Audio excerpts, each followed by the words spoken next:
Equalizers, or EQs, are used to boost or cut selected frequencies within a signal. In this video, I'm going to show you how to apply an EQ to an audio track, as well as demonstrate some of the more radical EQ plugins in Pro Tools. There are several reasons to apply EQ.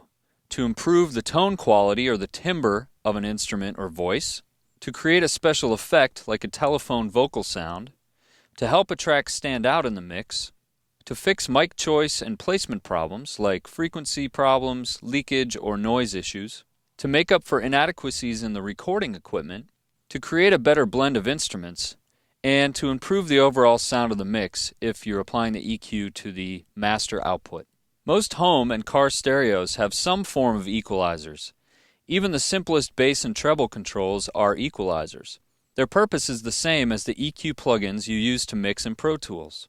However, our Pro Tools EQ plugins are more advanced and give us more control over the EQ parameters, allowing us to alter specific and controllable frequency ranges. Let me show you how to apply EQ.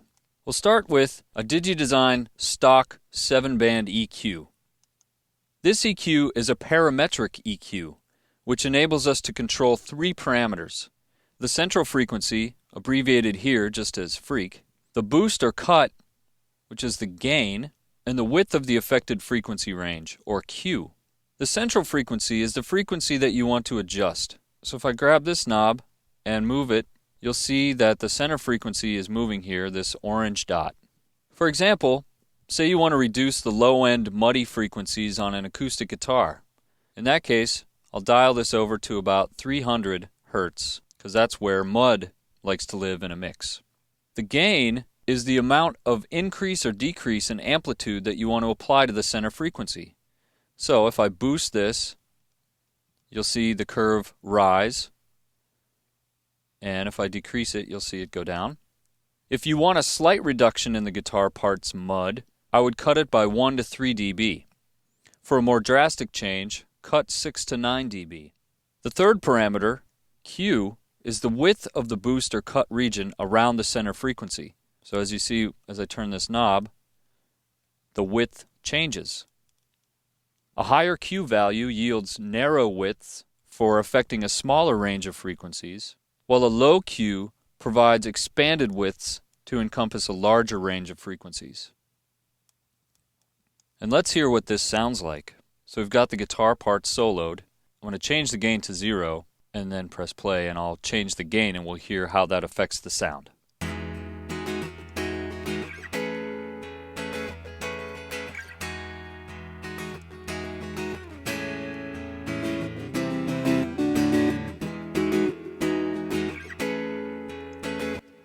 Did you hear how muddy it got when I actually boosted the gain?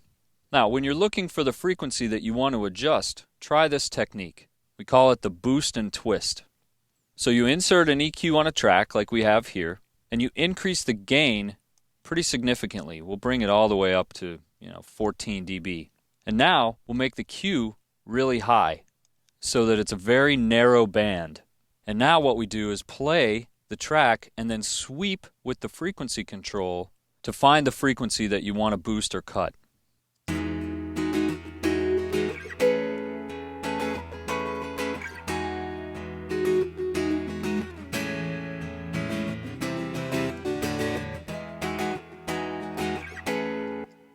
Let's say that I actually want to get rid of some of this nasally tone that's right around this area at 761 Hertz.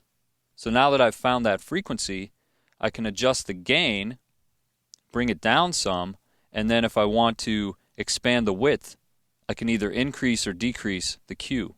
Let's hear what that sounds like.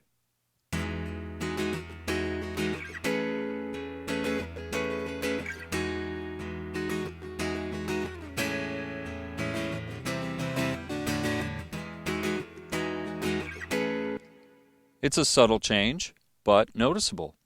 And you'll notice that I actually hit the bypass button here to A-B it. That is, to listen to the track with the EQ and without the EQ.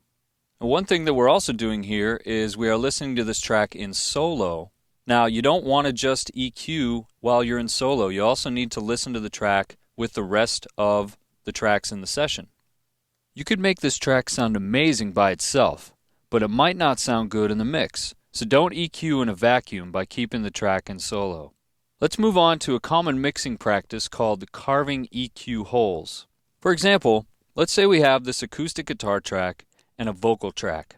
Often it's a good idea to cut out some of the mids of the guitar to allow the vocals to have more room in the frequency spectrum where they sound the best, like between 1 and 4 kilohertz. So let's cut out 3 kilohertz from the guitar signal. I'm going to adjust the frequency to about 3, decrease it a little, and kind of narrow it out. And I need to unbypass this track. And I'm actually going to take this part of the EQ out by clicking the in button and making that part inactive. So now we have this little bit EQ'd out of our guitar signal. So we're carving a little EQ hole for the vocals to come in and kind of shine through over the guitars in this area. Now another thing that we could do is actually boost some of the guitar frequencies. Let's go up to around 6 kilohertz and add a little bit of shine to the guitar sound at that area. And this frequency range on the guitar is out of the way of the vocals. So it's another example of carving an EQ hole where we can actually boost the guitar to have it shine through a little bit more at this frequency. Let's hear what it sounds like.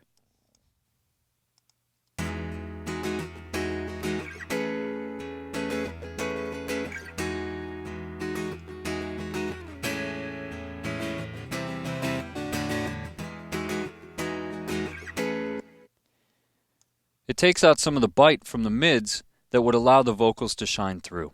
Now, be aware that any EQ setting that you change on a particular instrument will affect not only its sound, but how the sound of that instrument interacts with all of the other tracks in the mix. Now let's look at some of the more radical EQ effects that you can add to tracks in your Pro Tools session. I'm going to close this up and have a listen to the bass track instead. First we'll check out the Air Kill EQ. So I've got this track soloed. I'm going to press play and add in some interesting effects that this EQ can do.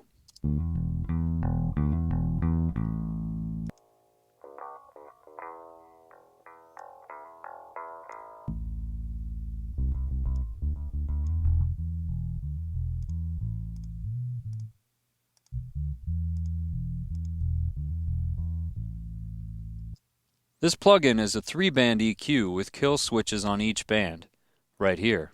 With this plugin you can cut off the lows, mids, and highs for some really cool effects, like you just heard. Let's try another one. Related to the kill EQ, but with some different parameters, this Vintage filter is a resonant multi-mode filter that can be manually adjusted or modulated over time, using a built-in LFO, or low frequency oscillator. It also has an envelope follower. Now watch what knobs I'm going to tweak with the mouse and we'll hear the sonic outcomes.